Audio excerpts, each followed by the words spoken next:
Olá, bom dia amigos, meu nome é Newton Aires, sou advogado militante e a partir de hoje estarei com vocês diariamente trazendo informações judiciais que vivem gerando uma certa polêmica no mundo jurídico e também dividindo a população em algumas decisões de magistrados que alguns acham que seria legal, outros acham que não. E diante da nossa Constituição, a partir de hoje nós vamos passar a discutir esses assuntos que são muito importantes para a nossa população. E hoje, nada mais nada menos, vamos estudar um pouco, né, daquela decisão que vem trazendo e gerando uma certa polêmica no mundo jurídico, que é exatamente a prisão após decisão da segunda instância. Isso é legal ou ilegal? Para mim, é ilegal. Mas, para alguns ministros do Supremo Tribunal Federal, que são os guardiões da nossa Constituição, dizem que é legal. Então, vamos ver o que diz nossa Constituição no artigo 5º, inciso 67. Ela diz o seguinte: ninguém será considerado culpado até o trânsito em julgado de sentença penal condenatória. Ué, sentença penal condenatória até o trânsito em julgado. O que é o trânsito em julgado? O trânsito em julgado é quando se encerra todas as fases de um processo, enquanto não há mais nenhuma possibilidade de recurso. Isso quer dizer o seguinte, que o processo ele não termina na segunda instância, ele termina justamente na terceira instância.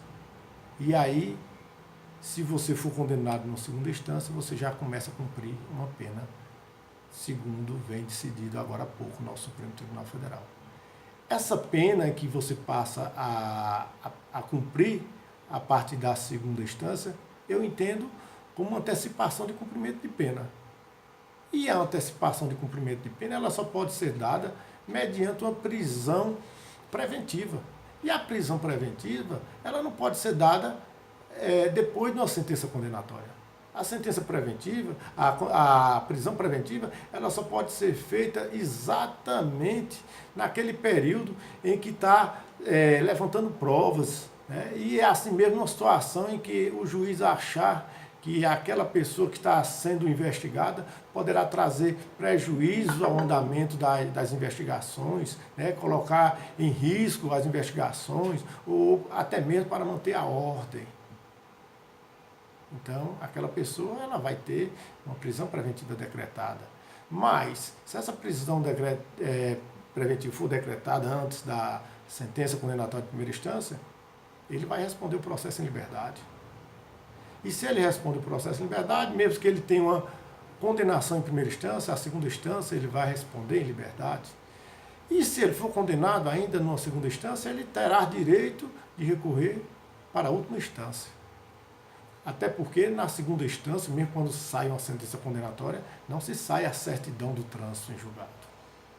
Aí vem aquela criação do Supremo Tribunal Federal que diz não, porque se não decidirmos agora, o processo vai prescrever e muita gente vai jogar o processo com a barriga, justamente para ganhar tempo, mas isso aí não é responsabilidade do advogado, não é responsabilidade do Ministério Público, nem é responsabilidade também do próprio magistrado, mas a responsabilidade é do próprio Poder Judiciário que não dá meios para que esses processos sejam agilizados.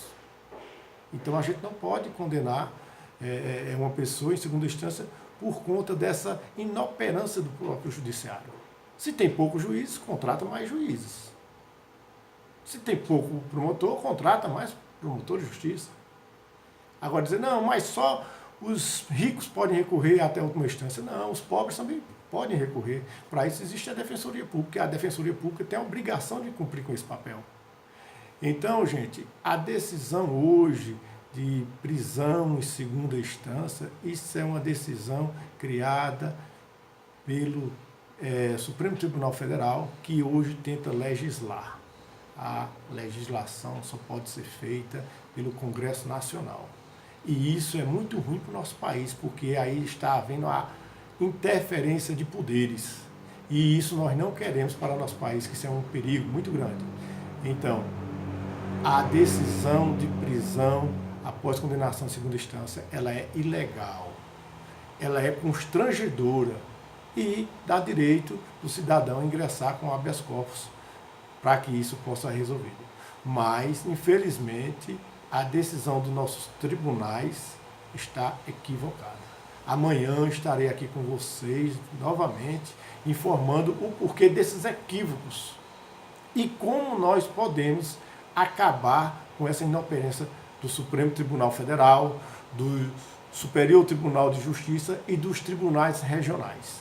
Amanhã estarei aqui junto com você, espero contar com a sua presença. Um bom dia a todos.